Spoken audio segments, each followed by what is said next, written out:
The way a poem begins, you can never tell if the words are already written, or if they form as you speak, meanings derived from waves reverberating through the air and gestures formed from convenience.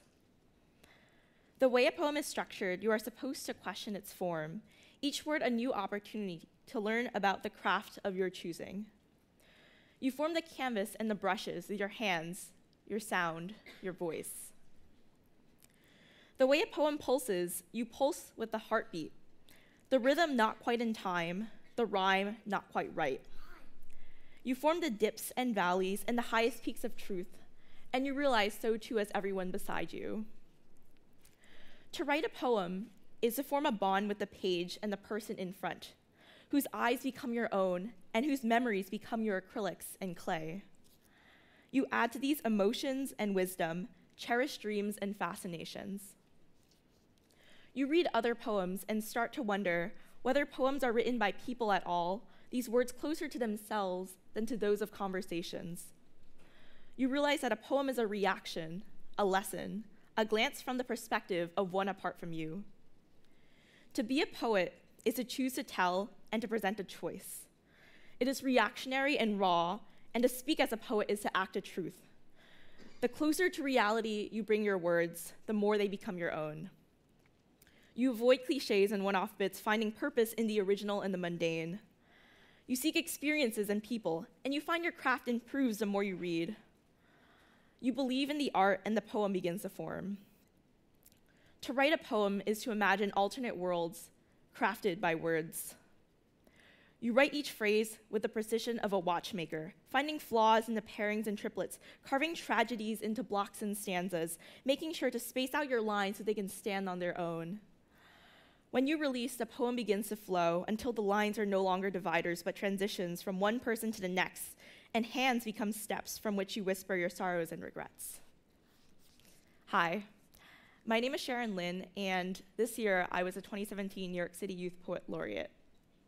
For the past year, my role has been to educate middle and high school students about creative writing and poetry, as well as to advocate for literacy in our education system.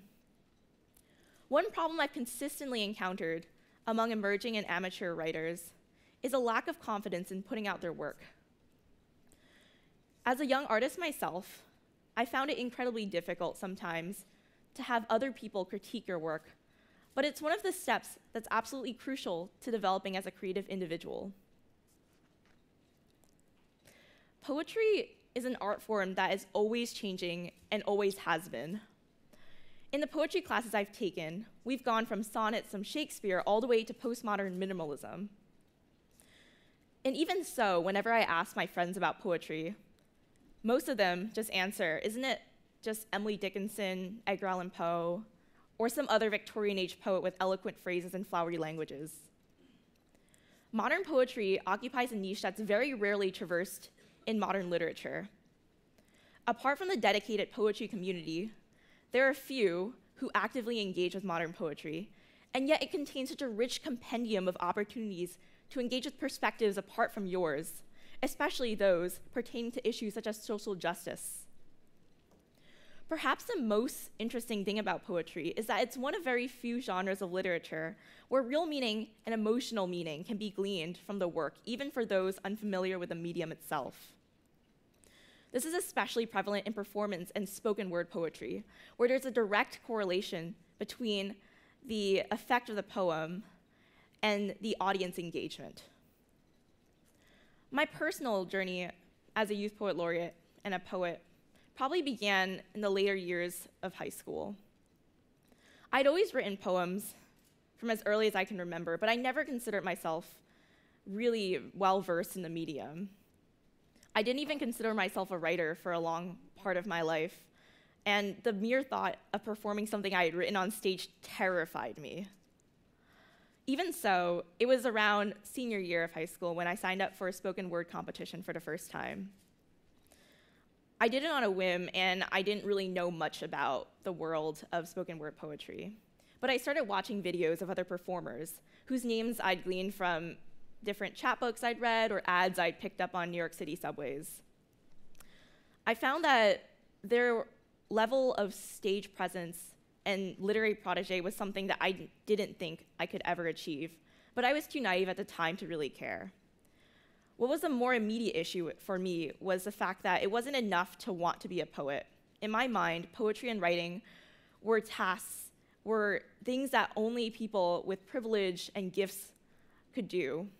And this is especially true because I came from a first-generation immigrant family where my parents constantly told me not to pursue the arts because they were deemed impractical.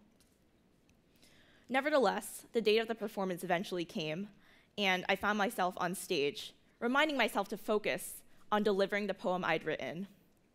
I spoke at length about the lack of Asian Americans in Hollywood, and later that night, I found out that I had been named the New York City Youth Poet Laureate for the year. It was incredible standing alongside Mahogany L. Browne, Ocean Vuong, and so many other renowned poets, joined by our mutual passion for poetry and literature.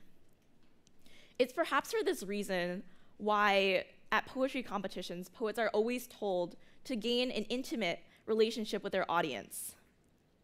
Poetry is simply one of those art forms that benefits immensely from being able to express yourself through your connection with an audience.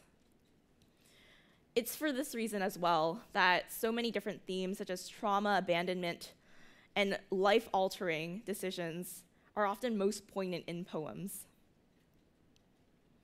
As a Youth Poet Laureate, I've discovered that poetry can bring so much more than just literary and artistic merit to one's life. According to the Yale Center for Emotional Intelligence, there's actually a statistically significant positive correlation between conscientiousness, emotional intelligence, and academic success. Even so, emotional intelligence isn't something that's taught in schools, and it's extremely underdeveloped in a lot of students. Having worked with Facebook's Inspire Ed program for the past year, I've also learned a lot about the importance of incorporating empathy and emotional intelligence into one's education. And I found that while poetry may not be a direct path towards developing empathy, it's important to understand how to utilize emotions both in artistic usage as well as in communication. Being able to express yourself and to be able to engage others in a conversation, that is the true power of poetry. Thank you.